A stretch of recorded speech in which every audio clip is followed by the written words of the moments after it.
नमस्कार दोस्तों, कानून का दरवाज़ा चैनल में आप सभी का स्वागत है।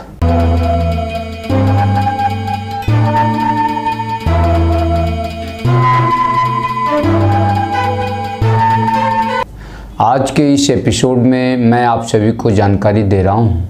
इस तरह की भी कभी कभी घटनाएं आप सभी के साथ घटती है कि यदि आपके बाप दादा के नाम से कोई खतियानी ज़मीन है और उनका नाम अंकित है खतियान में, आप पुश्तैनी ज़मीन का अपने उत्तराधिकारी होने की हैसियत से उस ज़मीन पर हैं और जब उस ज़मीन का आप मेजरमेंट कराते हैं, सीमांकन कराने के लिए अमीन को लाते हैं, तो इस तरह की घटना देखी जाती है कि जो खतियान में खेसरा अंकित है वो आपके नक्शा से मेल नहीं खाता है और इस तरह से जो आपके पड़ोस के चौहद्दी के किसान हैं वह इस पर अंगुली उठाने लगते हैं। आपके दखल कब्जे पर वह अंगुली उठाते हैं और विरोध करते हैं।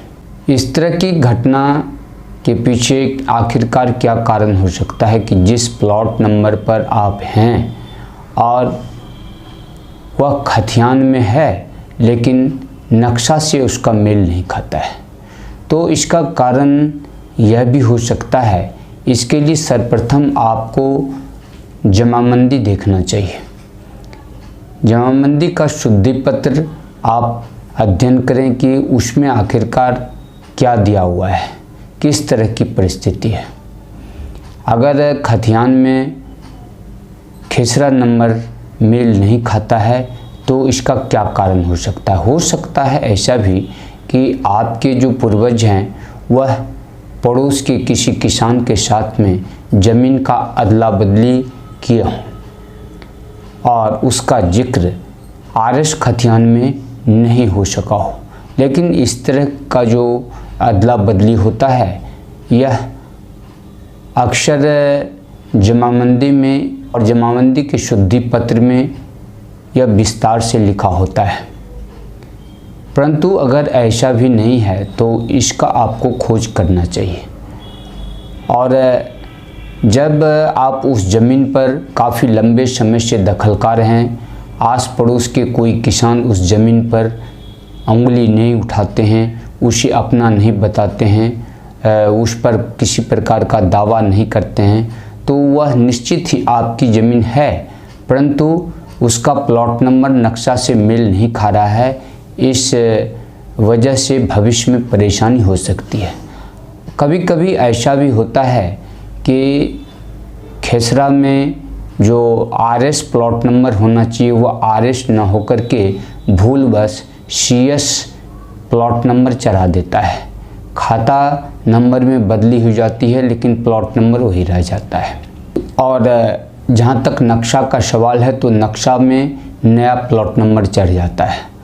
तो इस तरह की घटना होने पर परेशानी हो सकती है। इसका आपको सही ढंग से विधिवत जांच करना होगा कि इस घटना के पीछे क्या कारण है। और जो आपका प्लॉट नंबर है वो खतियान आप निकाल करके देखिए कि उस प्लॉट नंबर पर कौन व्यक्ति काबिज है और यदि वह उस पर उसका दखल कब्जा है तो उसका आधार क्या है। वहाँ से भी इस बात का पता चल सकता है कि इस ज़मीन का कहीं अदला बदली तो नहीं हुआ है। तो इस तरह से आप सही नतीजे पर आ सकते हैं और जब आपको सही बातों का पता चल जाए तो इस तरह से आप इसका सुधार करा सकते हैं, डिक्लेरेशन करा सकते हैं। इसके लिए आप कॉम्पिटेंट कोर्ट में सरकार को भी पार्टी बनाएं, अर्थात ज़िले के कलेक्टर को पार्टी बना करके आप उस खेसरा का जो गलत लिखा हुआ है या नक्शा में गलत चढ़ गया है उसमें सुधार का डिक्लेरेशन करा सकते हैं और भविष्य में उठने वाली समस्या का आप समाधान कर सकते हैं। तो दोस्तों, इस तरह से कानूनी प्रक्रिया अपनाकर आप अपनी समस्या का समाधान कर सकते हैं। यद्यपि इस तरह की समस्याएं समाज में काफ़ी कम है फिर भी इस तरह की भी समस्याएं हैं जो न्यायालय में देखने को मिलती है। अगर किसी सज्जनों के साथ इस तरह की समस्या है, कोई इस तरह की समस्या से जूझ रहे हैं, तो इस वीडियो के माध्यम से जो मैंने तरीका बताया है उस तरीके को अपनाकर, कानूनी प्रक्रिया को अपनाकर आप इसमें सुधार कर सकते हैं। तो दोस्तों, आज के इस एपिसोड में बस इतना ही कहना चाहूँगा। फिर अगले कानूनी वीडियो का आप इंतज़ार करें। और अंत में आपसे कहना चाहूँगा कि यदि आपने अब तक हमारे चैनल को सब्सक्राइब नहीं किया है तो इसे सब्सक्राइब अवश्य कर लें, साथ ही बेल आइकन को प्रेस करें। और यदि इस तरह की कानूनी सलाह आपको पसंद आते हैं तो इस वीडियो को लाइक अवश्य करें। धन्यवाद।